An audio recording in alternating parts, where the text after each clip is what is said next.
আসসালামু আলাইকুম। আজকে শেয়ার করছি শর্মা রেসিপি। আর এই শর্মা রেসিপি যদি একবার শিখে নেন তাহলে আর রেস্টুরেন্ট থেকে এত দাম দিয়ে আর কিনে খেতে হবে না।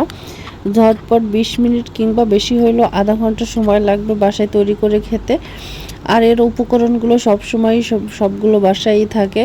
তো আমি এখানে 3টা কালারের ক্যাপসিকাম কেটে নিয়েছি, সেগুলোই ভালো করে কুচি করে কেটে নিচ্ছি। আর নিয়েছি কিছু লেটুস পাতা একদম সতেজ, সেটাও ভালো করে ধুয়ে রেখে দিয়েছি একটা সাইডে। এখন কুচি করে নিয়েছি সেই ক্যাপসিকামগুলো, সেগুলোই এখন মেয়োনিজ, বাসায় হোমমেড মেয়োনিজ তৈরি করেছি সেটা এখন এখানে নিয়ে নিচ্ছি।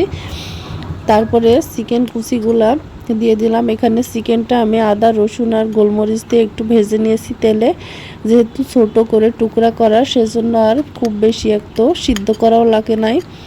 তো আমি এখানে রুটি তৈরি করে নিয়েছি, সেই রুটিটার উপরে দিয়ে দিলাম টমেটো, লেটুস পাতা, তারপরে সেই মেয়োনিজ অর্থাৎ এখানে সেই শর্মা সসটা দিয়ে ভালো করে একটু মুড়ে এই যে এভাবে একটা টুথপিক দিয়ে দিলাম একটু এঁটে।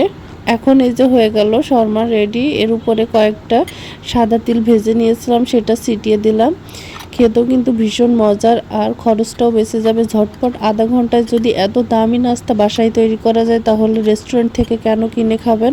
অবশ্যই বাসায় একটু ট্রাই করে দেখবেন, আর রেসিপিটা জানা থাকলে যখন তখন এটা তৈরি করে যাকে তাকে খাওয়াতে পারবেন, আর অবশ্যই প্রশংসা পাবেন ইনশাল্লাহ। তো আমার রেসিপিটা যদি ভালো লেগে থাকে তাহলে অবশ্যই ফ্রেন্ডসদের সাথে শেয়ার করবেন। তো একই রেসিপিতে আমি এখানে স্যান্ডউইচও তৈরি করব, সেজন্য এখানে মাংসগুলো একটু সিকিয়ে নিচ্ছি, বড় সাইজের যে মাংসগুলো। তারপর সেই পিৎজা সস কিংবা শর্মা সসটা এর ভিতরে দিয়ে দিলাম। তারপর সাদা তিলটা ভেজে রেখেছিলাম সেটাও দিয়ে দিলাম। এখন দিয়ে দেবো ক্যাপসিকাম, 3টা কালারের যে ক্যাপসিকাম কেটে নিয়েছি, এখানে শুধু লালটা ব্যবহার করেছি, অন্য যে কোনো কালার ব্যবহার করা যাবে, সমস্যা নেই কোনো। আর এখানে বাসায় ছিল ব্রেড, সেই ব্রেডটা একটু ভালো করে ব্রাউন অংশটা আমি কেটে সাইড থেকে ফেলাই দিলাম। এখন এটা যদি না কাটেন কোনো সমস্যা নাই, তবে আমি ভিডিও করছি সে কারণে আর কি ক্লিপটা নেওয়ার জন্য আমাকে কাটতে হচ্ছে। আমি অন্যথায় বাসায় যখন এমনি বাসাই করে দিই তখন কিন্তু আমি এভাবে কেটে ফেলে দিই না, আমি ব্রাউন অংশটা রেখে দিই। তো যার যেমন ইচ্ছে আর কি। তো এর উপরে একটা লেয়ার দিয়ে নিলাম, তার উপর এই যে আরেকটা ব্রেড দিয়ে এভাবে ঢেকে দিয়ে এখন কিন্তু এই যে রেডি হয়ে গেছে আমার স্যান্ডউইচটা। দেখুন তো কত সহজে এত দামি দামি নাস্তাগুলো বাসায় তৈরি করা যায় এবং হেলদি হয়। তাহলে কেন বাইরে থেকে আমরা কিনে খাই এগুলা হাজার হাজার টাকা নষ্ট করে। তো বাসায় অবশ্যই কিন্তু চেষ্টা করবেন একবার বানিয়ে খাওয়ার জন্য।